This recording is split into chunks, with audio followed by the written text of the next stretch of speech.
Alors, dans cette vidéo, nous allons voir le principe de fonctionnement des bascules JK qui ressemble un petit peu à celui des bascules RS qu'on avait vu dans une autre vidéo et que je vous invite à voir, je mettrai le lien dans la description.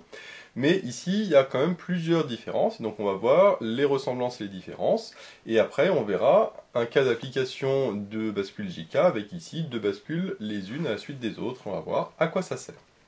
Donc on va commencer par voir le principe de fonctionnement du bascule JK et donc de faire sa table de vérité, puis on trouvera l'expression de Qn plus 1 en fonction de Qn. Alors une bascule JK, dont le symbole est représenté ici, possède deux entrées J et K, qui correspondra un petit peu au S et au R d'une bascule RS, mais il y a aussi une troisième entrée qui correspond à l'horloge, donc on note C pour clock, horloge en anglais, et donc ça veut dire que c'est une bascule synchrone, contrairement aux bascules RS qui sont des bascules asynchrones qui ne dépendent pas de l'horloge. Ça veut dire que la valeur ici de la sortie Q et donc de Q bar sont complémentaires, ne changeront qu'à chaque front montant dans l'orge, ou front descendant éventuellement, mais il n'y a que au moment d'un front montant que la valeur de Q va changer. Alors, le principe est le suivant, on va faire la table de vérité en même temps qu'on explique le principe de fonctionnement. On a les deux variables J et K. Alors, la troisième variable, je ne la mets pas de l'horloge dans la table de vérité parce que ça ne sert à rien, hein, aucun intérêt. Et donc, ces variables JK peuvent valoir soit 0 et 0, soit 0 et 1, soit 1 et 0, soit 1 et 1. Et donc, la variable J correspond un petit peu au S, c'est-à-dire au set de la bascule RS, et le K correspond au R, c'est-à-dire le reset. C'est pour ça qu'ils sont placés de la même manière que le S et le R pour une bascule RS. Et donc en sortie, on aura la valeur de Q, alors je vais plutôt mettre Qn plus 1, pour dire la valeur de Q au prochain front montant, parce qu'on va voir qu'elle dépend de la valeur de Q au front montant d'avant, qui était Qn. Alors si c'est 0 et 0, ça c'est ce qu'on appelle l'état mémoire. Donc là je peux mettre état mémoire. Donc c'est un petit peu comme pour une bascule RS. C'est-à-dire que le Qn plus 1 ne change pas et donc ça vaut Qn. C'est-à-dire que si le Qn valait 1, et ben, au prochain front montant, le Qn plus 1 vaudra toujours 1. Par contre, si Q valait 0, à ce moment-là, le Q vaudra toujours 0 au front montant suivant. Par contre, si on a 0 et 1, c'est comme si on appuyait sur le reset. Appuyer sur le reset, ça revient à mettre le Q à 0. Donc là, on peut mettre 0, c'est ce qu'on appelle la remise à 0. Je mets R à Z pour remise à 0, on peut mettre juste mise à 0. Mais donc, ça c'est le même principe, puis bascule BRS. De la même manière, quand j'appuie sur S et pas sur R, donc ça c'est j'appuie sur 7, comme si j'appuyais sur marche, c'est-à-dire qu'au contraire, ça met la variable Q à 1, donc j'ai Qn plus 1, qui vaudra 1, et donc ça c'est ce qu'on appelle la mise à 1. Et il y a le quatrième cas qui est le plus intéressant, qui est le cas où les deux variables J et K valent 1. Dans le cas d'une bascule RS, ça c'est ce qu'on appelait l'état interdit, puisqu'on ne peut pas appuyer en même temps sur le bouton marche et sur le bouton arrêt, forcément. Soit on allume, soit on éteint quelque chose, mais on ne peut pas faire les deux en même temps. Mais dans le cas d'une bascule JK, eh bien à ce moment-là, il n'y a pas de problème. Ça, c'est ce qu'on appelle le switch. L'état switch, en anglais, hein, changer. Et donc, qu'est-ce que ça veut dire changer? Ben, ça veut dire que le Qn plus 1, il ne va pas reproduire le Qn, mais au contraire, il va changer. Et donc, ça veut dire qu'il vaudra Qn bar. Donc, si le Qn valait 0, eh ben, le nouveau Q vaudra 1. Et si le Qn valait 1, eh bien, le nouveau Qn vaudra 0. Donc là, ça veut dire que je change. Donc si les deux valent 1, eh bien, je change l'état de ma variable Q. C'est pour ça qu'on met Qn plus 1, puisque forcément, je ne peux pas mettre Q tout court, puisque après, là, il faut que j'exprime ici, je ne peux pas mettre Q, donc je suis obligé de mettre Qn et Qn plus 1. Alors justement, on va essayer de trouver l'expression de ce Qn plus 1 en fonction des variables J et K, mais aussi en fonction de la variable Qn, puisqu'apparemment, il y a la variable Qn qui intervient également. Donc ce que je vais faire, c'est plutôt un petit tableau de Carnot, parce que ici, directement, c'est compliqué. Donc je vais mettre mes deux variables JK et ici, ma variable Qn, avec les variables JK qui valent soit 0 et 0, comme on vient de le voir, soit 0 et 1, soit, attention, c'est 1 et 1 et 1, 0, parce que je rappelle que dans un tableau de Carnot, on ne doit changer qu'une seule variable à la fois. Donc de là à là, je change que la variable K, de là à là, je change que la variable J, et de là à là, je change que la variable K. Si j'avais fait comme ici, que j'avais mis de 0,1 et qu'en dessous j'avais mis 1,0, le problème c'est que là, il y a la variable J et la variable K qui changent. Et ça, c'est pas possible, parce que après pour mon tableau de Carnot, bah, toute la méthode est totalement faussée et c'est pas du tout le même résultat. Donc bien faire attention ici à bien changer une seule variable à la fois.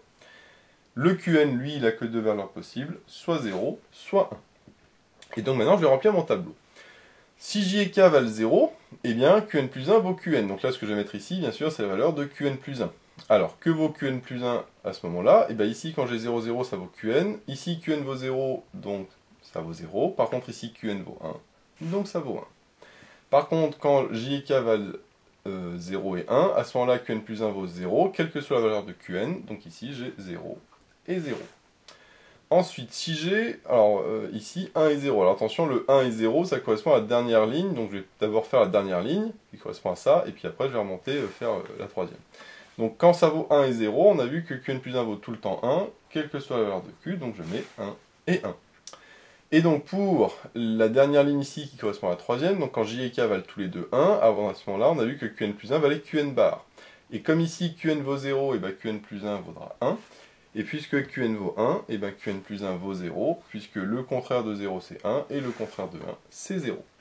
Donc voilà mon tableau de Carnot. Maintenant il faut que je regroupe par puissance de 2, c'est-à-dire soit tout seul, soit par 2, soit par 4, etc. Ici on voit que regrouper par 4, bah, je peux pas, c'est pas possible. Hein. Il n'y a pas de carré de 1. Par contre, je vais pouvoir regrouper. Alors, ce 1 là, je peux le regrouper avec lui parce que je rappelle que c'est cyclique. Hein, c'est comme si ici, après, hop, on continuait, on arrive ici. Et de la même manière, si là, hop, j'arrive là, de l'autre côté. Donc là, le 1, la seule possibilité, c'est de le regrouper avec lui. Bon. Ce 1 là, même principe, il n'y a qu'une seule possibilité, c'est de le regrouper avec lui. Par contre, ce 1, je peux le regrouper soit avec lui, soit avec lui. Et le même, celui-là, le 1, je peux le regrouper soit avec lui, soit avec lui. Bien évidemment, ce 1 là, comme on a vu que je le regroupe uniquement avec lui et que lui, je peux regrouper uniquement avec lui, bah, d'abord je les regroupe ensemble. Et après, est-ce que j'ai besoin de regrouper ce 1 là et ce 1 là? Bah non, puisque justement, ils sont déjà pris dans les deux que j'ai fait avant. Donc ça sert à rien de faire le troisième ici, qui va être redondant par rapport aux deux autres. Donc, parce que je vais avoir une troisième expression qui au final sera incluse dans les deux précédentes. Donc entourer les deux qui sont ici, ça n'a aucun intérêt et c'est pas du tout le but. Alors une fois que j'ai ça, je vais pouvoir dire l'expression de Qn plus 1. Alors on va faire le premier doublon ici. Dans ce doublon là, je vois que j'ai le J qui lui vaut 1 et 1, donc il vaut tout le temps 1, il ne change pas, donc ça vaut J. Le K vaut 1 et 0, donc lui il change de valeur, donc ça je ne le mets pas. Par contre le Qn, il vaut que 0, et donc si le Qn vaut 0, ça fait Qn bar. Maintenant pour le deuxième, j'ai ici le J qui vaut 0 et 1, donc là ça change, je ne le mets pas. Le K vaut 0 et 0, donc lui par contre il vaut que 0, donc c'est K bar, parce qu'il vaut 0. Et Qn, lui, il vaut que 1. Et donc, eh bien, j'ai Qn. Donc finalement, j'ai l'expression de Qn plus 1 qui vaut J Qn bar plus K bar Qn. Donc ça, c'est l'expression de Qn plus 1 en fonction de J, de K et de Qn qui était ce qu'on nous demandait ici. Alors maintenant, ce qu'on va faire, c'est voir un petit peu une application de cette bascule JK avec, comme on a fait ici, deux bascules JK, les unes à la suite des autres, mais avec la petite particularité que la sortie de la première va être l'entrée de la deuxième, et pareil, la sortie de la deuxième va être l'entrée de la première. Alors ici, ce qu'on remarque aussi, c'est que l'horloge est mise en dessous, puisque ça c'est une autre notation, l'horloge on peut la mettre soit là-dedans, soit on la met en dessous, ça revient au même. Et ce qu'on voit aussi, c'est que, alors j'ai deux variables JK, donc j'ai appelé J1, K1, et puis ici J2, K2, et les deux variables K sont toutes les deux à 1. Donc comme elles sont toutes les deux à 1, je ne vais pas faire leur chronogramme, parce que ça ne sert strictement à rien. Par contre, ce que je vais faire, c'est le chronogramme de J1 et de J2, parce qu'elles changent, et aussi de Q1 et de Q2, parce que ça, ce sont les sorties. Alors, ce qu'on voit, c'est que J2 correspond à Q1. Par contre, attention, le J1 correspond à Q2, mais Q2 bar.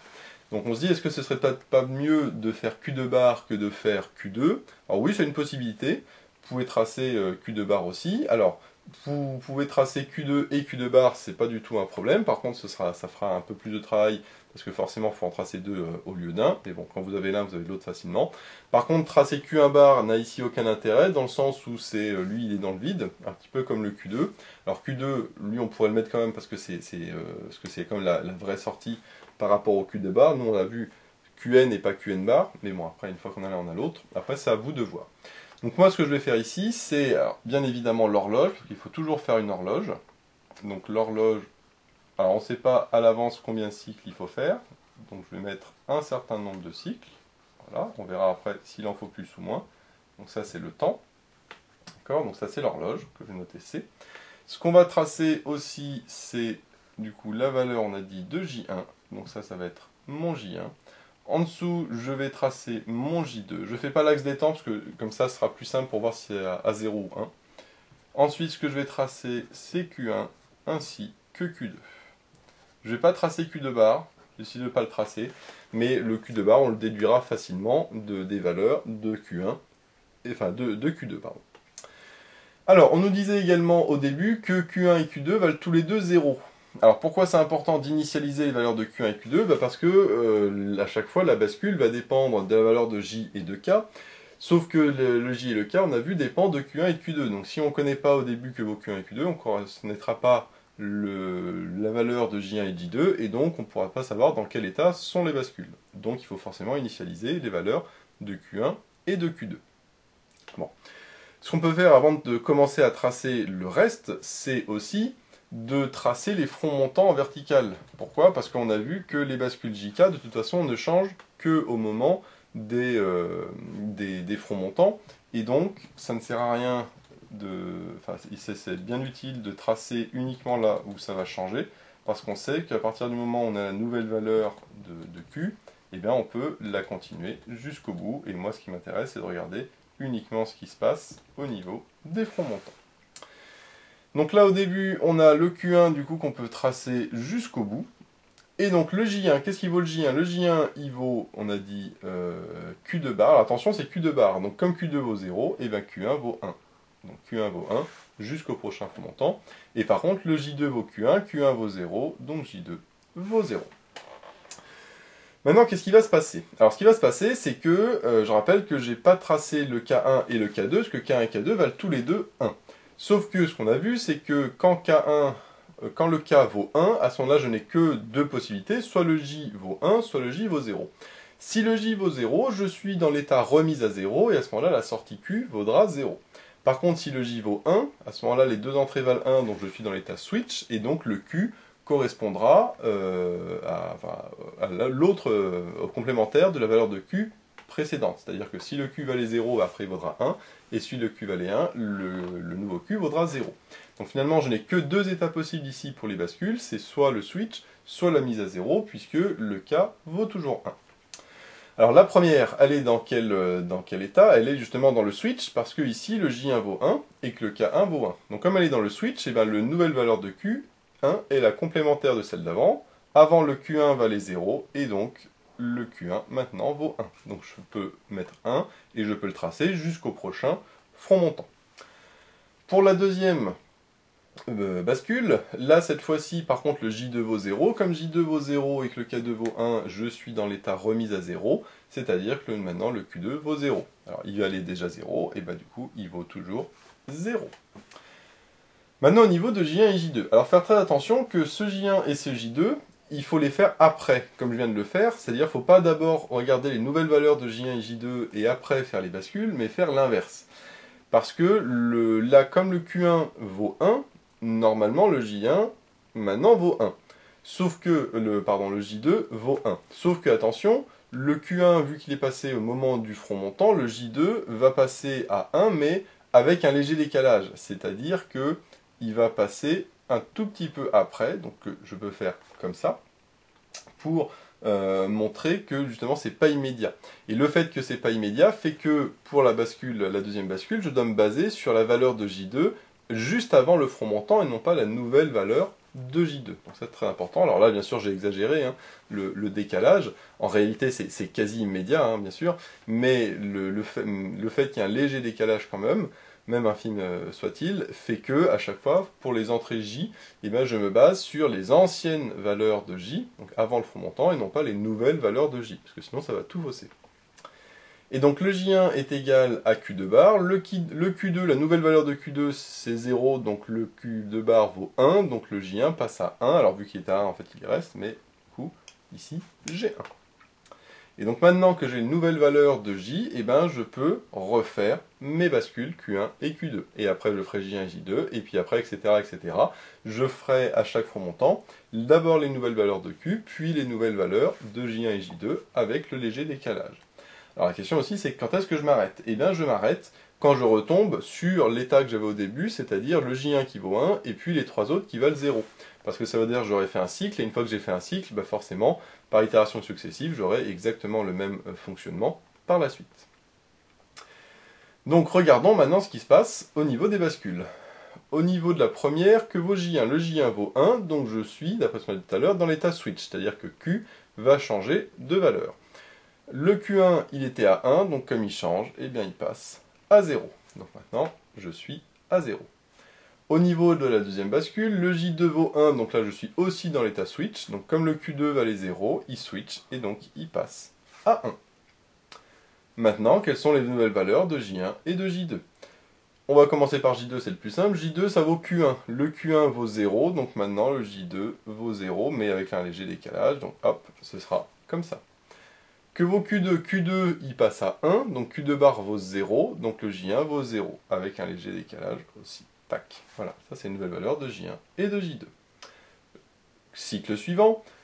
La première bascule, j'ai J1 qui vaut 0, donc là je suis dans l'état remise à 0, et donc le Q1 vaut 0. Alors il valait déjà 0, donc il reste 0. La deuxième bascule, là cette fois-ci j'ai J2 qui est égal à 0, donc je suis aussi dans l'état remise à 0, c'est-à-dire que le Q2 vaut 0. Donc Q2 repasse à 0.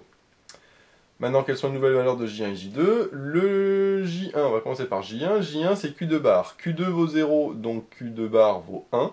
Donc ça veut dire que le J1 repasse à 1, toujours avec le léger décalage. Que vaut J2? J2 vaut Q1. Q1, il vaut 0, donc le J2 passe à 0. Enfin, en fait, il était déjà à 0, donc il reste. Et là, qu'est-ce qu'on remarque? On remarque qu'on revient sur l'état J1 égale 1, et puis les trois autres qui valent 0. Et donc, par itération successive, après, je vais avoir la même chose. Alors je vais recommencer sur le suivant pour montrer qu'on obtient pareil, et puis après je compléterai jusqu'à la fin du cycle. Donc là, si on refait, j'ai le J1 qui vaut 1, donc ça veut dire que la bascule de gauche est dans l'état switch. Le Q1 valait 0, donc comme il switch, il passe à 1. La deuxième bascule, j'ai J2 qui vaut 0, donc je suis dans l'état remise à 0. L'état remise à 0, c'est-à-dire que le Q2 vaut 0, il était à 0, il reste à 0. Quelles valent les valeurs de nouvelles variables J1, J2? Le J1 c'est Q2 bar, Q2 vaut 0, donc Q1 de bar vaut 1, donc c'est-à-dire que je passe à 1, avec un léger décalage, mais bon ça revient au même, puisque de toute façon j'étais déjà à 1. Le J2 vaut Q1, Q1 il est passé à 1, donc le J2 passe à 1, encore une fois, avec un léger décalage. Donc voilà finalement ce que j'obtiens, et bien sûr j'obtiens exactement la même chose qu'ici, c'est-à-dire 1, 1, 1, 0, et là 1, 1, 1 et 0. Alors, du coup, je vais pouvoir compléter directement sans avoir à tout refaire. Donc là, ce qu'on avait vu, c'est qu'au début du cycle, parce que le cycle, finalement, il commence ici et il se termine ici, sur ce front montant. Et donc, sur un cycle, j'ai quoi? J'ai 1, 0, 1. Et donc, qu'est-ce que ça va me donner finalement? Enfin, on voit que ça alterne 1, 0. Et, enfin, 1, 1, pardon, 0. Et donc, 1, 1, 0, 1, 1, 0. Donc, finalement, j'aurai 1, 1, après, ça repasse à 0, et après ça repasse à 1. Donc là en réalité, hein, j'ai dit que ça commence ici, mais ça commence sur le front montant d'avant. Donc c'est-à-dire que j'ai 1, 1, 0, 1, 1, 0, 1, 1, 0, etc. etc. Ici j'ai 0, 1, 0, donc j'aurai 0, 1, 0, 0, 1, 0, etc. etc. Et ici j'ai 0, 1, 0, 0, 1, 0, 0, 1, 0, etc. etc. Alors ce qui est normal, hein, parce que on voit que J2, on voit bien que J2 correspond à Q1, mais avec le léger décalage. Et puis par contre ici, c'était 0, 0, 1, donc ça fera 0, 0, 1, 0, 0, 1, etc. etc. Et là, on vérifie que J1, c'est bien Q2 bar, puisque quand Q2 vaut 0, le J1 vaut 1. Quand Q2 vaut 1, le J1 vaut 0. Ensuite, ça passe à 0, ça passe à 1. Ça passe à 1, ça passe à 0. Ça passe à 0, ça passe à 1, etc. etc. Alors, quelle peut être l'utilité d'un tel montage? Eh bien, si on regarde un petit peu ce qui se passe au niveau des variables Q1 et Q2, parce que Q1 et Q2, généralement, c'est les sorties de bascule qui m'intéressent. Donc, que valent Q1 et Q2 au cours du temps? Eh bien, si on regarde à ce niveau-là, on voit au début, si on suppose qu'on commence d'ici, hein, après on peut partir de n'importe où, là j'ai Q1 qui vaut 1 et le Q2 qui vaut 0. Donc là ça vaut 1 et 0. Ensuite j'ai 0 et ici 1. Après ça passe à 0, 1. Et ensuite ça passe à 0, 0. Et après le 0, 0, on recommence 1, 0, 0, 1, etc. etc. Donc là c'est cyclique, hein, bien sûr. Et puis ça va revenir au début. Et ça, si on remarque, c'est quoi? Bah ça, c'est un décompte en binaire. Si on suppose que ça correspond aux variables de 2 bits en binaire, eh bien, le 1, 0, on sait qu'en binaire, ça correspond à 2. Le 0, 1, en binaire, ça correspond à 1. Et le 0, ça correspond à 0. Donc ça, bien sûr, 2, 1, 0, ça c'est en décimale. Et donc, finalement, ça fait quoi? Bah, ça fait un compteur qui va de 2 à 0 en suivant les cycles de l'horloge. C'est-à-dire ça compte 2, 1, 0, 2, 1, 0, là, 2, 1, 0, 2, 1, 0, 2, 1, 0, 2, 1, 0, etc. etc. Alors bien sûr, là, on n'a mis que 2 bascules, mais on pourrait très bien mettre une troisième bascule, et à ce moment-là, on compterait non plus sur 2 bits, mais sur 3 bits, on pourrait aller beaucoup plus que 2, on pourrait aller jusqu'à 7, c'est ce qui nous ferait un décompte de 7 à 0, par exemple. Là, on a fait un décompte, on peut très bien refaire au contraire quelque chose qui augmente, ou alors inverser le Q1, le Q2, etc. Et donc, en mettant plusieurs bascules comme ça les unes à la suite des autres, 2, 3, 4, 5, 6, etc., eh bien, on arrive à avoir des sorties qui peuvent faire comme un compteur, ou autre chose. Après, il n'y a pas de limite, hein, c'est vraiment une des application plutôt classique, hein, où on branche les entrées J sur les sorties Q ou Q bar des différentes bascules au fur et à mesure. Et donc on verra dans d'autres vidéos le même type de bascule, mais cette fois-ci avec les bascules RS et les bascules D. Et donc je vous invite à regarder les vidéos, je mettrai le lien dans la description. Donc voilà, j'espère que cette vidéo vous sera utile. N'hésitez pas à vous abonner pour être au courant des nouvelles vidéos qui sortiront. J'ai mis le lien dans la description vers l'énoncé de l'exercice, ainsi que vers d'autres exercices sur les bascules. J'ai également mis le lien vers la page Tipeee où vous pouvez soutenir Méthode Physique. Et moi je vous dis à bientôt pour de nouvelles vidéos.